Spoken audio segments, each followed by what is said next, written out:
Hello दोस्तों, स्वागत है आप सभी का हमारे YouTube channel NKS coaching centre पर। मैं कलीम राव और इस यूट्यूब चैनल के माध्यम से मैं आपको 10th क्लास का मैथ पढ़ा रहा हूँ। इसमें अभी तक के जो हमारा चैप्टर चल रहा है वो हमारा चैप्टर नंबर 2 पॉलिनोमियल बहुपद हमारा चल रहा है, जिसमें हमने इसमें बहुपद समीकरण यानी द्विघात समीकरण के बारे में पढ़ा है कि द्विघात समीकरण होती कैसे है, इसकी जर्नल इक्वेशन क्या होती है और इस बहुपद समीकरण यानी द्विघात समीकरण को हल करने का हमने तरीका पढ़ा। फिर हमने पढ़ा कि बहुपद समीकरण के शून्यांक ज्ञात करना और शून्यांकों के बीच संबंध निकालना। आज हमारा सेकंड और लास्ट टॉपिक इस चैप्टर का जो है वो है कि जब हमें द्विघात समीकरण के शून्यांक दिए हों तो बहुपद की समीकरण ज्ञात करना। तो आइए बिना देरी किए हुए हम अपना टॉपिक शुरू करते हैं कि द्विघात समीकरण ज्ञात कैसे की जाती है। सबसे पहले मैं आपको इसका फॉर्मूला ड्राइव करना सिखाऊंगा कि द्विघात समीकरण बेसिकली ड्राइव कैसे की जाती है। तो आइए शुरू करते हैं। यदि हम एक फैक्टर x माइनस अल्फ़ा और x माइनस बीटा लें और इनकी आपस में गुना करने पर यानी x और x माइनस बीटा फिर अल्फ़ा फिर x माइनस बीटा, यदि इनको आपस में मल्टीप्लाई करें तो x की x के साथ गुना करने पर x स्क्वायर और माइनस x की बीटा के साथ गुना करने पर x बीटा, ऐसे ही माइनस अल्फ़ा की x के साथ मल्टीप्लाई करने पर माइनस x अल्फ़ा और माइनस माइनस बीटा यानी अल्फ़ा बीटा बराबर 0 बनता है। फिर यहाँ से हम यदि माइनस x कॉमन कर ले तो यहाँ बनता है बीटा प्लस अल्फ़ा और अल्फ़ा बीटा बराबर 0।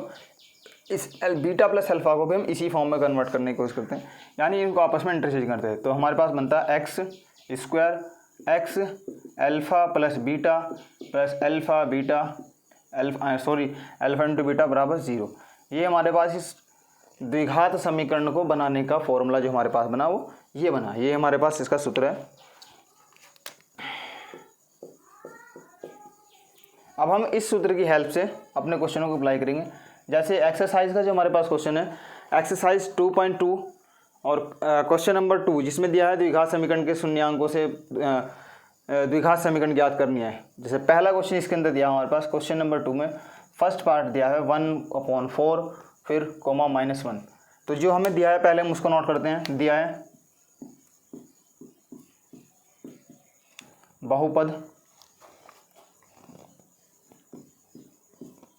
के शून्यांकों का योग alpha plus beta, alpha plus beta का जो मान दिया है वो 1/4 दिया है। ऐसी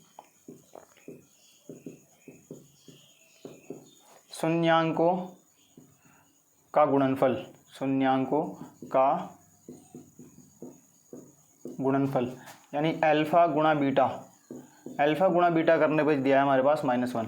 अतः द्विघात समीकरण, अतः द्विघात समीकरण, द्विघात समीकरण का हमने फॉर्मूला भी पढ़ा है कि ये हमारे पास द्विघात समीकरण का फॉर्मूला है एक्स स्क्वायर फिर minus x alpha plus beta plus alpha beta बराबर 0। अब इसमें हम अल्फ़ा प्लस बीटा की जगह 1/4 रखते हैं यानी x square minus x alpha plus beta की जगह 1/4 और अल्फ़ा इंटू बीटा की जगह -1 रखने पर तब यदि हम इस 4 का इसके साथ एलसीएम लें यानी पूरी समीकरण का एलसीएम लें तब हमारे पास एलसीएम लेने पर अपॉन में 4 बनता है और उस 4 के इधर मल्टीप्लाई कर, यानी मैं डायरेक्ट इसको या ऐसे इसको लिख कर दिखा रहा हूँ। यहाँ 1 मानने पर और यहाँ भी 1 मानने पर इनका एलसीएम यदि बने ले हम तो यहाँ बनता है 4। अब इस 1 से इसको अगर डिवाइड किया जाए तो 4 टाइम्स बनता है, उस 4 की मल्टीप्लाई एक्स स्क्वायर के साथ करने पर ये बना 4x स्क्वायर माइनस फिर 4 से 4 को डिवाइड करते हैं तो 1 टाइम बनता है, यानी उस 1 की x के साथ मल्टीप्लाई करने पर बना हमारे पास 1x या सिंपल x। फिर ऐसे ही इस 1 को यदि 1 से 4 को डिवाइड करें तो 4 बनता है, उस 4 की मल्टीप्लाई -1 के साथ करने पर -4 बनता है इक्वल टू 0। और यदि 0 के अपॉन 1 मान के क्रॉस मल्टीप्लाई कर दी जाए तो 1 से मल्टीप्लाई करने पर सेम नंबर बनता है। ये हमारे पास बनता है 4x स्क्वायर फिर माइनस x माइनस 4 बराबर 0 और यही इस क्वेश्चन का आंसर है। ये था हमारा आंसर यानी द्विघात समीकरण जनरेट करना। ठीक है, एक बार मैं दोबारा एक्सप्लेन कर रहा हूँ कि द्विघात समीकरण बनाने के लिए हमारे पास दो शून्यांकों या दो ब्रैकेट वैल्यू की हमने आपस में गुणा करी, जिसमें हमारे पास पहला अल्फा एक्स माइनस अल्फा, दूसरा हमने एक्स माइनस बीटा लिया, एक्स माइनस बीटा।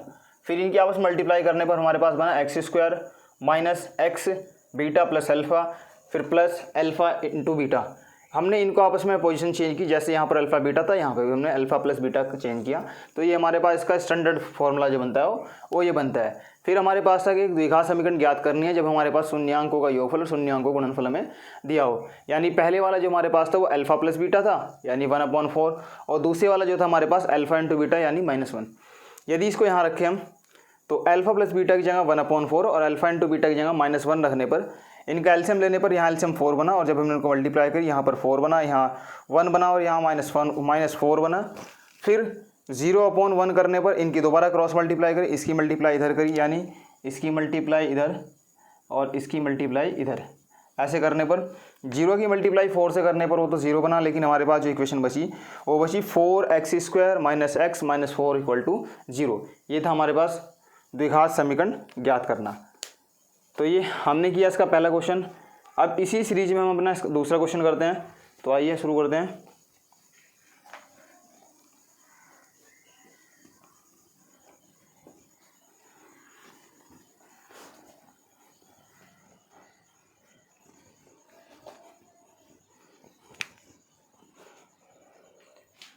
जैसे इसका दूसरा क्वेश्चन दिया हुआ है,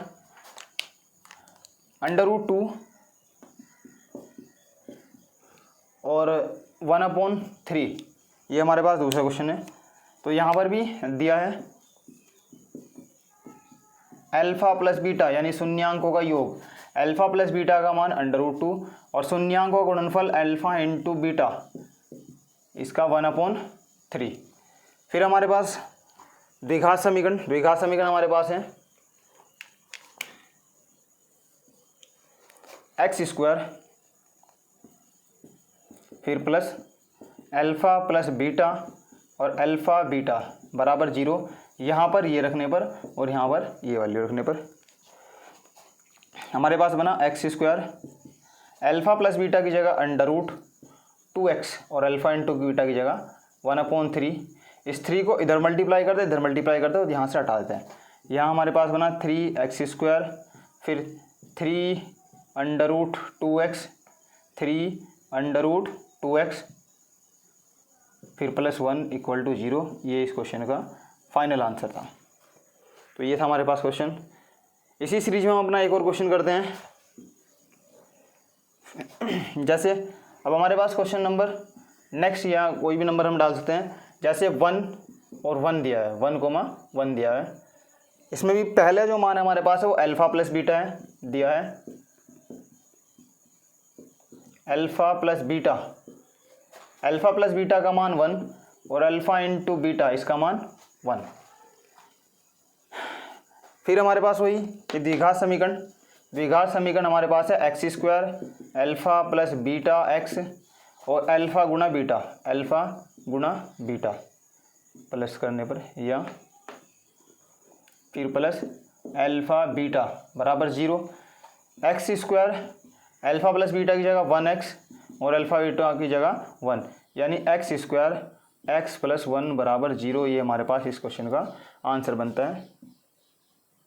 ठीक है, तो ये था हमारा आज का टॉपिक कि यदि हमें द्विघात समीकरण के शून्यांक दिए हों और इस द्विघात समीकरण को हमें ज्ञात करना हो तो बहुत ही आसान तरीके से हम द्विघात समीकरण को ज्ञात कर सकते हैं, यदि हमें ये फॉर्मूला में याद हो। और इस फॉर्मूले को मैंने आपको ड्राइव करके दिखाया कि ये कैसे हमारा फॉर्मूला बना है।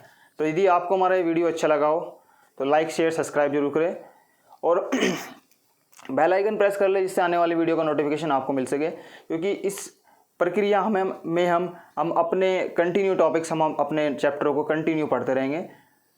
और अब आने वाला जो हमारा टॉपिक रहेगा, यानी नेक्स्ट वीडियो में जो हम बात करने वाले हैं, नेक्स्ट वीडियो में हम डिस्कस करेंगे कि हम दो चरों वाले रैखिक समीकरण युग्मों के बीच में तुलना करेंगे कि वो किस किस तरह के हमारे समीकरण है, समांतर है, प्रतिच्छेदी है, समपाती हैं। तो वही हम अपने नेक्स्ट टॉपिक में बात करेंगे। तो यदि आपको भी हमारा ये पढ़ाना अच्छा लगा हो तो लाइक शेयर सब्सक्राइब करें और शेयर करें अपने ग्रुप्स में, जहाँ पर भी आपने ग्रुप्स बनाए हो, व्हाट्सएप ग्रुप बनाए हो, या फेसबुक ग्रुप्स बनाए हों, इंस्टाग्राम ग्रुप बनाए हो, जहाँ पर भी आपने बनाए हो वहाँ पर शेयर जरूर करें। और अपने उन दोस्तों के पास भी शेयर करें जो ऑफलाइन क्लास में फ़ीस पे या पैसे जमा करके नहीं पढ़ पा सकते या इस कैपेबल नहीं है, तो आप उनको भी शेयर करें ताकि उसको भी या उनको भी हमारे इस पढ़ने पढ़ाने का फ़ायदा मिल सके। तो मिलते हैं अपनी नेक्स्ट वीडियो में, तब तक के लिए बाय बाय, टेक केयर।